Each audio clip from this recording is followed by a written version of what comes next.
Okay, sharing my screen. Yep. This little thing.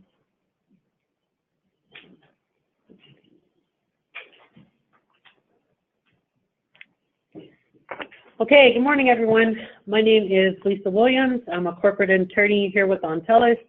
I've been with the company for about 3 years now.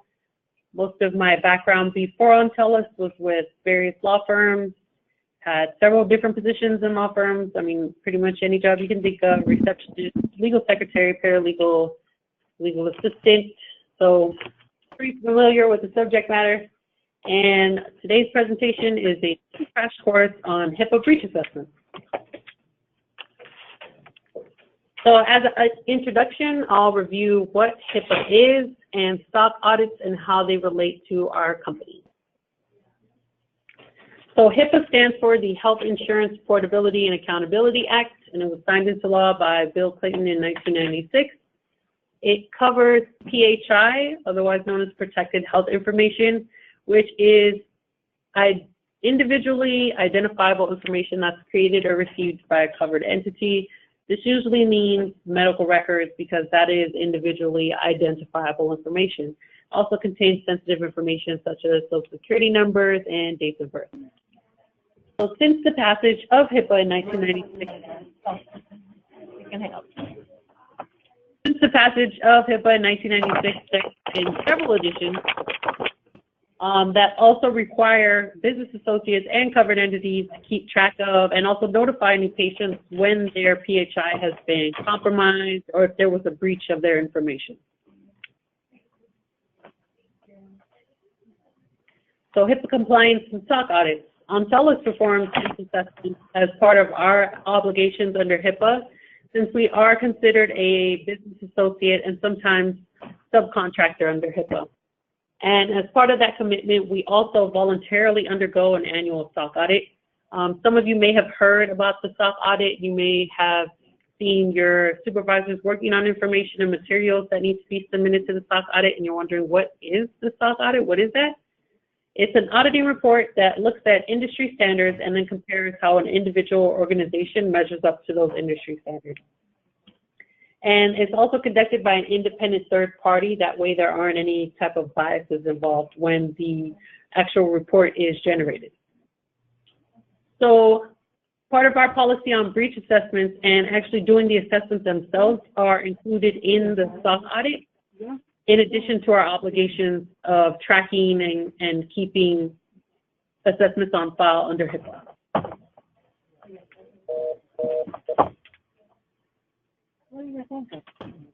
So now we'll get to the actual HIPAA breach assessment.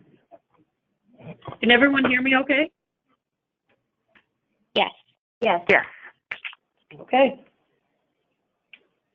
So an overview. So there's 5 stages of completing a HIPAA breach assessment. And even though we ideally would like the breach assessment itself to go through all the stages one at a time and in order, they can sometimes bounce around between the different stages.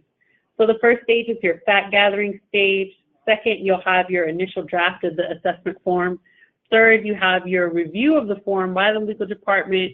In the 4th stage, we verify all the information listed and we have the department's heads approve. And in the 5th stage, the breach assessment is finalized, signed, and logged. So stage 1, fact gathering. What's happening in this stage? So usually an employee is made aware of an incident by a client. You might get an email from your client or a phone call saying, hey, I ordered records for John Smith, but I received them for Mary Smith, so I'm not sure what's happening. That would be something that will require an assessment form. If you get something like that, you should immediately let your supervisor know and then also report it to the legal department.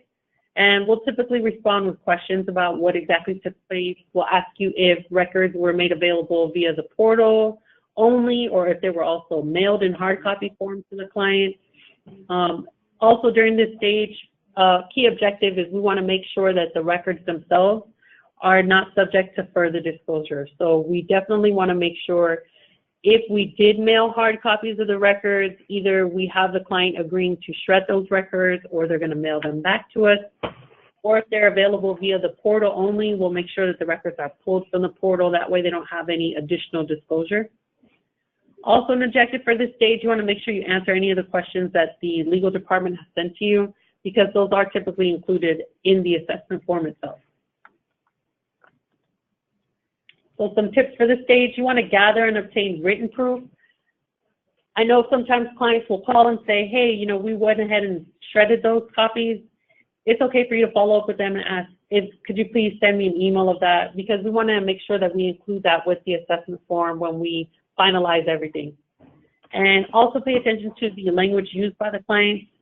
If they're sending you something that says, oh, you know, I plan on shredding the records, it's not a problem, you want to make sure we have actual confirmation that they have shredded the records, as in these records have been shredded. In line with that, you want to be mindful of the language you use when you're communicating with the legal department and with everyone else regarding the need for an assessment form. You don't want to put breach or HIPAA breach in the subject line of your emails, because this isn't an actual breach.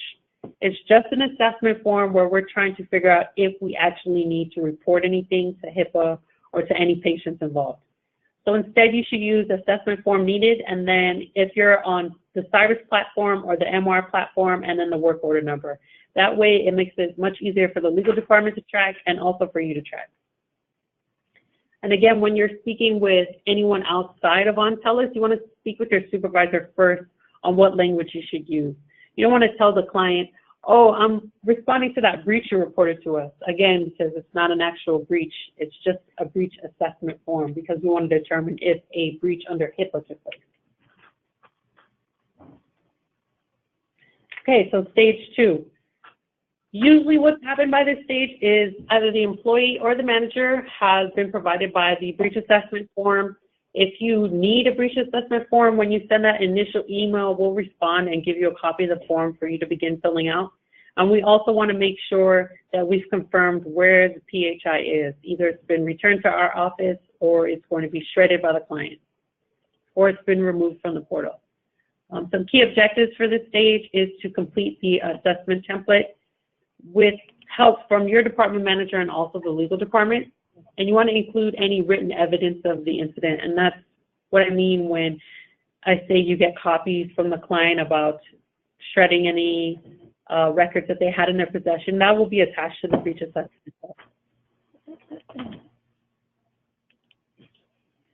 So some tips for stage 2.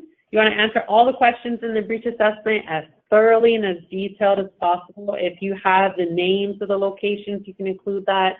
If you know that the need for an assessment was reported to you by the client and you have the client's name and the name of the firm that they're at, you want to report that.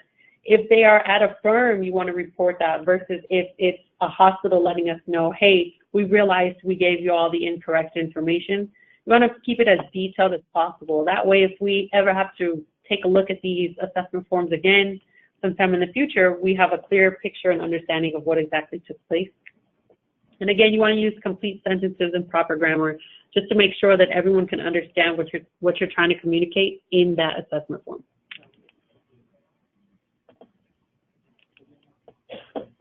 So stage 3, the legal review.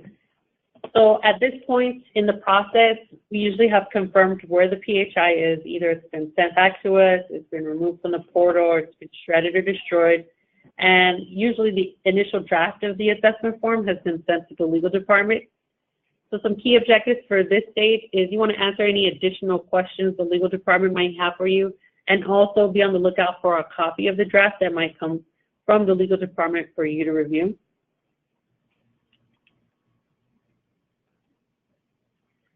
Some tips for this stage: we'll usually have to alter or add any additional language to the facts that you listed out in the assessment form.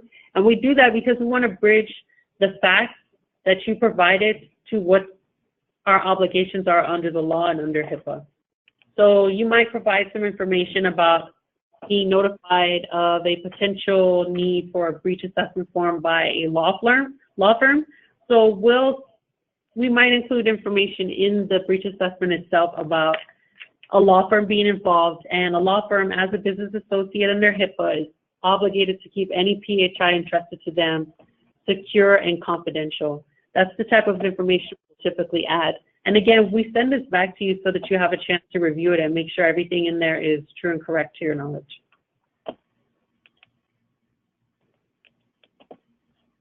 So stage 4, verification and approval. Usually at this point, we've already reviewed the draft, we've made changes, and we've sent it back to the persons involved for their review. So at this point, you're going to answer any additional questions that the legal department has about the events that took place, if we have any questions at all. And you'll also be looking for approval of the assessment form from the persons involved.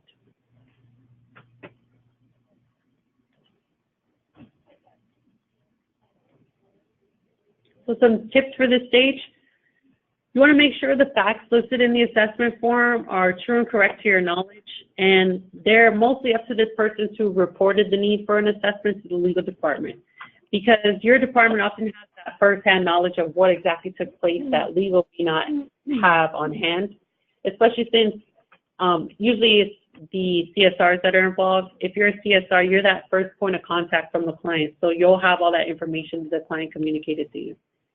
We might need to alter some responses in the process, but again, we want to make sure that the person who reported the need for an assessment form is the one that's making sure that all the facts listed in that assessment form are true and correct. So stage 5 is the signing and logging. And at this point, we get the final version of the assessment form. It's approved and it's signed by the department manager as the person completing the form. And some objectives for this stage is to make sure you have your department manager sign that form and send a copy of the form to the legal department. We will take scanned copies from the out-of-state offices, but ideally we want those originals to eventually be sent to the legal department here in the San Dimas office. We do keep them on file. So if you end up scanning a copy and sending it to us before you mail it, that's fine as well. But ultimately, we want all the originals here in the San Dimas office. So some tips for stage 5. There are different signature blocks on the breach assessment form. The name of the person completing the form, that's usually a department manager or a supervisor who's in charge of the persons involved that receive the notification of the need for a breach assessment. So if you're a CSR, that's going to be your department manager, your direct supervisor. Sometimes we'll add an additional line to have the CSR themselves also sign or include their name in the report. And the name of director is going to be the director of operations, and that would vary and depend on the specific office location that you're in. After those signatures are added, it'll be sent to the chief legal officer to have her sign and approve the breach assessment. And then the originals, like I said, are stored here in hard copy and electronic form in the San Dimas office. Do you have any questions?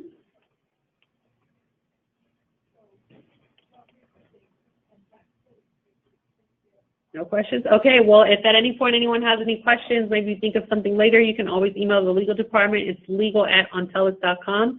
And thank you for your time. Hey, Lisa, it's Emily. I was wondering if we're going to get a copy of the PowerPoint, so in case we're at any point in the steps, we can refer to this.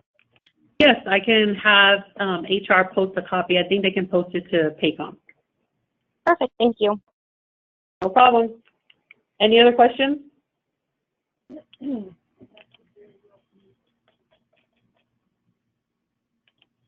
Okay, thank you for your time. Thank you.